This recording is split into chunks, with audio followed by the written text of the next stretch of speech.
Aaron Judge in the lineup, they're garbage. The veins popping out because it's the truth. It's a garbage team. What we're seeing being trailed out there on a field is garbage. When your best pitcher, no offense, Carlos Rodon is your best pitcher, that's scary right now. It is scary when you look at their bullpen. You traded for Devin Williams. You bring that idiot in, and he can't pitch a lick. His ERA was 11.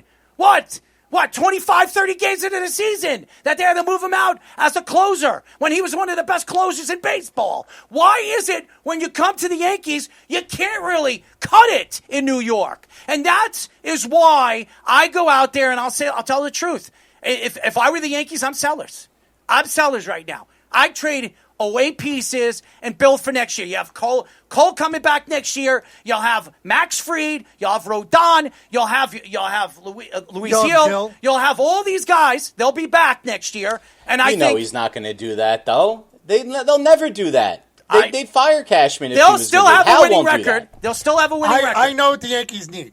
They need Juan Soto. No, stop. Bellinger is not a good player. You don't think he's so? not. No, I don't think. I disagree. I don't. 850 OPS. I don't care. I don't care about his statistics in the big game and in the big part of the games. He's not doing enough. He's not doing enough. He's a decent defensive player. I think he's a good fit for the team. I don't. He's batting third. Do you want him batting third at this point in his career? Maybe not. He shouldn't be Maybe a third not. place hitter, but I think he's athletic enough, and I think he's a good fit for what the team needs. I don't want Bellinger. He could play center field. I like defense. him in left field a lot. He could play right. I mean, he could play first base. Okay, would you rather But who else would you rather have? Kyle Tucker right now? You're not getting Kyle Tucker. At the end of the season. No, but that's what I'm saying. Are you going to extend Bellinger at the end of the season? He'll get But extended. but people in hell want ice water too. But let's play with what we got right now. Okay. I think he's. And they don't have shit. I think they don't have nothing. I think they don't have nothing. Is your first baseman? They have garbage. The Yankees are a garbage team right now.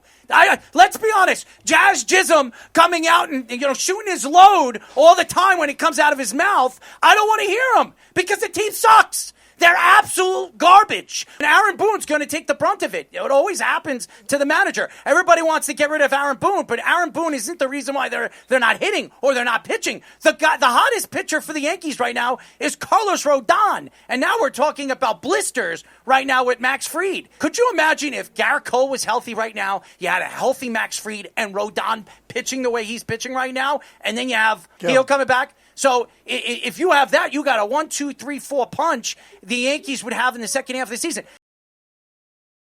It would bother me right now if Aaron Boone's name is being brought up as a guy that you're going to probably fire at the end of the season when it's not Aaron Boone's fault. It isn't Aaron Boone's fault. He is a puppet, and right now the strings are being moved because Brian Cashman is telling him, hey, go out to the press conference and tell him what I'm going to tell you. I'm going to give you a list of things to say. Don't throw anybody under the bus and be a good team leader. That's what Aaron Boone does. He's Brian Cashman's bitch.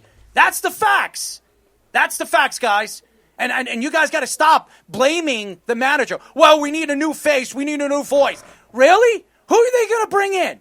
What guy out there that you're hearing, big names out there that the Yankees are going to bring in and it's just going to blow your mind? There's nobody. I would love Mark Del Rosa.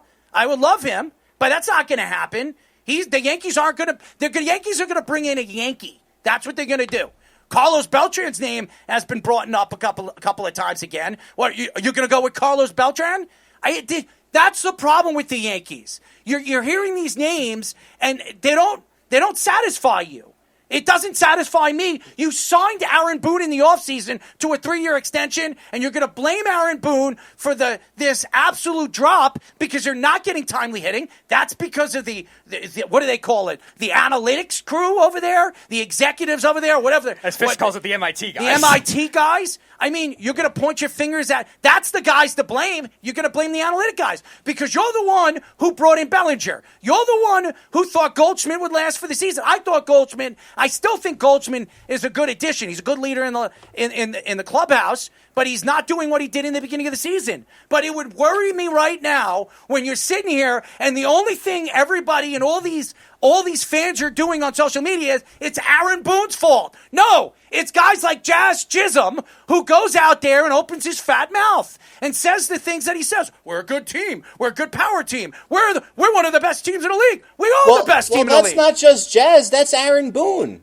Errol, that's all Aaron Boone does. We're great defensively after a 4-hour game. We're savages at the plate when you're not having good at bats. Oh, he was a savage. It's a bunch of crap. Derby. Let me tell you, 3 home runs. Worst time I've ever. That's probably the worst home run derby I've ever seen a Yankee have. Well, that's fine, but Jazz is not the reason they're losing. No, there's a lot of reasons why they're losing. You blame him because you're a Yankee fan. Look, here's the blame for Boone. He's not the only one. I think Cashman and Lenny from MIT and all the other guys with the torpedo bats up in the. I love how you gave him the name Lenny. I thought that was from like some story. You don't put any blame on ownership. Look, I mean, let's start with the coach. Let's work our way up the pyramid, Mikey C. Hold on, before you go there, because I have a feeling I know what you're going to say. When the Yankees didn't get Soto, they all said we're going to focus on bringing in players that can play defense. You needed a third baseman, and you didn't want to add the extra money unless you got rid of Stroman's contract. I blame that on ownership. I don't blame that on Cashman. The Stroman deal was a mistake, and it's one of many mistakes Cashman routinely makes. See, I blame on ownership for not spending, going above what he wanted to do to make the team better. You could have did it there. No. Everybody knew Jazz was not a third baseman. You played half the season with him at third base. Now you're getting a third baseman? That's the reason why you let Gleyber Torres go, to move him back to second base. But, Mikey, they had the protractor in the booth coming up with the angle that Jazz would throw at because of, his hip motions. Look, I can't stand that they went into the season without a real third baseman and put their second baseman at third base. And it was like, see, it'll be just fine. He did it in a pinch last year and was serviceable. They had a deal on the table to bring in Arenado, Goldschmidt's best friend. Arenado and Goldschmidt are both washed up. They're both washed up. Mikey, by the way, that's a false statement. There was no Arenado deal. Well, regardless of anything, where a Gold Glove third baseman would have came in, immediately put Jazz back at second. Job is friends with Arenado. No, I'm just saying. I'm with you on that, Mikey C. The fact they didn't do that is strike one against this team. Now, I don't know if that's ownership or Cashman, but it's a huge mistake. The thing that gets me with Boone, and I say it all the time, is well-coached teams don't make the mistakes that the Yankees make during games routinely. You don't see the bad base running to this extent. You don't see the sloppy play in the field routinely. And you don't see them blowing games that they could easily win. Then maybe it's not just because there's a lot that they miss. There's a lot that they miss. Maybe you miss Mendoza. The interesting story about this Aaron Judge injury is that Aaron Judge is a big part of this offense. He is really the numero uno of this offense. Now, Giancarlo Stanton coming back, he's on a tear right now. He's playing great baseball offensively. I wouldn't trust that. I would trust that he would go out into the outfield.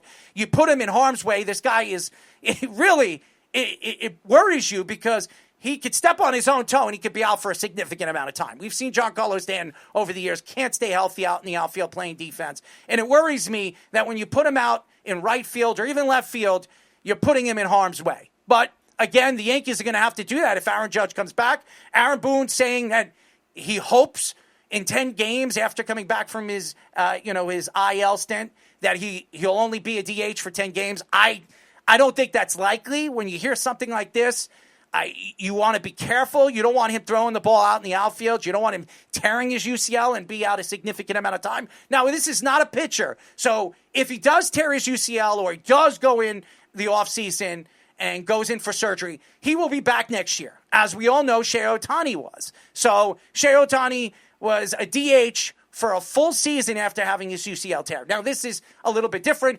He'll probably be back 60 games left of the season next year in the outfield. So it's not putting too much torque on his elbow. But when you hear a story like this, it's not a good sign for the New York Yankees. The Yankees have not played well. They have not played well since really 3 weeks before the All-Star break and a week and a half, 2 weeks in after the All-Star break. They have not been good. Now, you're seeing Brian Cashman make moves. We expect that. McMahon was a big part of that win yesterday, so that's a good sign. You're getting offense from a guy that you need offense from, and third base, which the Yankees have gotten no offense from the third base position, and you're getting a shutdown defender. So if McMahon can continue doing what he is doing right now, the Yankees got him on the cheap. Ahmed Rosario is an addition where they added a major league player. Pereza and all these guys that they're bringing up that you're hearing, they're AAA players. They're not major league players. So bringing in Ahmed Rosario. Now, he's not a power hitter. He's not a home run hitter. We know him from the New York Mets. He was a prospect from the New York Mets. He's not a superstar. But he is a quality player that can add innings for you as far as the offensive side of the ball. He's very good against lefties, not very good with right-handers. So that's something that the Yankees are going to have to look at. And there are still questions if they're going to add another bat to this lineup before the trade deadline is over. Now, there is stories coming out that they could be putting out there for, a superstar young player that they have in their farm system in Jones. Now, I don't know if the Yankees are willing or able to do something like that early in this kid's career. He's 21, 22 years old. He's a hot hitter. Now, I know, obviously, we've heard from Fish over the last couple of weeks say, hey, listen, you can get him at the highest point right now. He's playing great baseball in AAA. Maybe you move him and you get as much as you possibly can for him. The problem with the Yankees over the years is they move young players, and sometimes they don't turn out to anything, and most of them don't turn out to be anything. But something tells me, and I've said this many, many times, and I've been right over the last 2 years about some of these young players, that this kid could be a superstar, and the Yankees compare his skills as a five-tool player, a left-handed Aaron Judge. So I'm not saying he's Aaron Judge, and Aaron Judge has really tweaked his swing over the years when he came into the major leagues.